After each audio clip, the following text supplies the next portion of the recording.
Okay, so get this.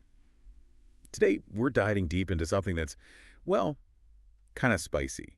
It's about relationships, money, and those unspoken expectations everyone has, you know? Yeah, those things everyone thinks but doesn't really say out loud. Exactly. And to make things even juicier, we're focusing on Nigeria. This post from X Phoenix Podcast really lays it all out there. Yeah, that can be good. Oh, it is. So the post goes, it's only in Nigeria where a broke girl is with her broke guy, contributes nothing, and only spends time with him. Like, bam, right out the gate. Straight to the point, no beating around the bush. Nope. And it continues. Assumes she's doing the guy a favor by rejecting richer men for him, and also feels that drinking Gari with the guy means building with him. She might even have 5 meters in her account and won't give him 200K because she feels sleeping with him is enough. When he makes it and flees, she explains to the public like this. So I got to ask, what hits you first when you hear this? I mean, the language is intense, right? Broke girl, contributes nothing. It's harsh. But to understand it, we gotta look at Nigeria, the whole picture. Context is key, like always. Totally. Nigeria has a big wealth gap. Lots of people struggle, especially young folks. So money means security for yourself and your relationship. Makes sense. When surviving is tough, money's not just cash, it's showing you care, that you're in it together. Exactly. And then there's tradition. Men are expected to provide. This post, it's like it's playing on that, saying if a woman isn't bringing in money, she's not doing her part. And it's not just society judging. Right. Family, the whole community, everyone has opinions. Absolutely. Remember the post saying she'd have to explain to the public if they broke up? It's like relationships are everyone's business in Nigeria. Love and money, they're tied together. Which brings us to building a relationship. The post says she thinks drinking Gary with the guy means building with him. Now, Gary's a staple food in Nigeria.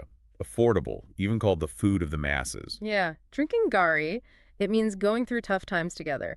But then the post throws in 5 meters in her account and won't give him 200K. It's like, what does building really mean? Right. Is it just about struggles and being there emotionally?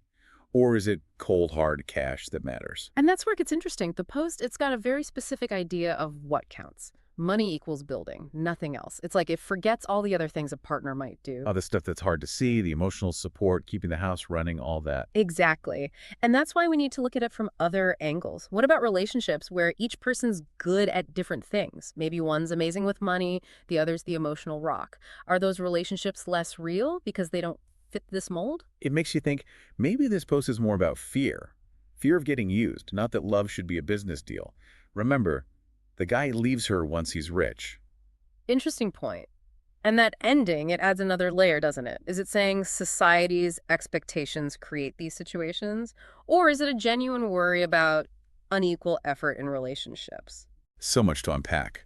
We looked at the strong language, the whole Nigerian context, what building really means, the anxieties hidden in there.